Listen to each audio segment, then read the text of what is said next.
I don't think I've been more interested in the draft simply because of the mysteriousness of it all. And right.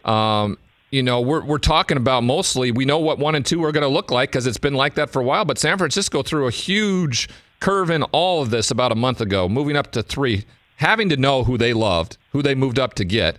You feel pretty adamant about where you are on this. Who do they draft tonight? Yeah, I do. I feel pretty adamant about it. I mean, again, I don't know. I know everybody thinks I know because I'm friends with Kyle Shanahan, and it's like, no, he doesn't tell me everything. I mean, I have one of the biggest mouths in the world, and I talk every day on TV. But I do know him, and I do know what he likes in quarterbacks, and that's where I guess I would be shocked that it's not Mac Jones. Mac Jones is a Matt Ryan, Drew Brees type of quarterback, and I think he's better than them coming out. And I know Shanahan has always had an affinity for those type of guys.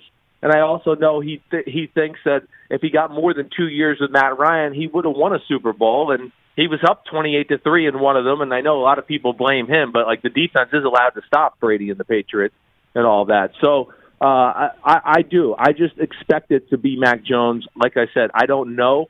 I'd be intrigued to see what a Trey Lance would be like in a Shanahan offense. It would be a little bit of that RG3 Washington combination that we saw, a few years back.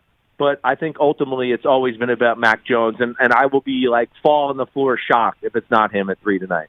Well, you've been awfully good the last few years, and what I enjoy so much about you is that you take a look at what you like, you go about what the need is, and you don't move off that spot, right? It's your spot. You feel like you have a pretty good idea where you're going with that. I remember the Lamar Jackson draft and how really excited you were about them, and when you went on the Dan Patrick Show, people kind of looked at you like you were crazy, but he's an MVP in this league because of what he's been able to accomplish. And so I take it with a lot of heart. The biggest thing I've found in all this, and Rich Eisen talked to me a little bit about it earlier, is that no one expected Mac Jones to be a top 5 pick until Kyle Shanahan moved to this spot, and all of a sudden now it's almost like he is a kingmaker in this, and there's a lot of power in this, and we've talked about it before in the past. When somebody falls in love with somebody, it doesn't matter. It only takes one, and it may be Kyle Shanahan and John Lynch who just have fallen in love with Mac Jones for what they can do.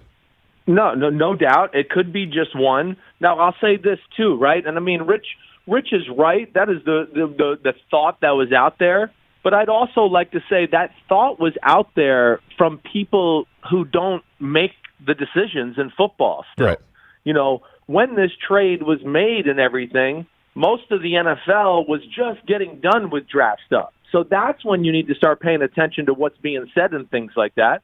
Before that, it's a lot of, hey, TV scouts and, hosts of radio shows and highlight shows making proclamations about where people should be picked in the draft. So that's where I'd fight back against that. And, I have knowledge of things that went on in the NFL up to that. I know for a pretty good fact the 49ers traded up because they knew teams were looking to trade up to draft Mac Jones. And I think the first thing they knew was they felt that the Carolina Panthers were hot on Mac Jones. They coached him at the Senior Bowl, and I don't think it's some coincidence that, the 49ers make the move and do everything like that, and not long after you see the Panthers go, okay, we're going to trade for Sam Darnold. I think they kind of told you right there they had their eye on Mac Jones. And the other team that I think a lot of people in the NFL world thought would make a play for Mac Jones is, of course, the obvious one that everyone pins to him, which is the New England Patriots.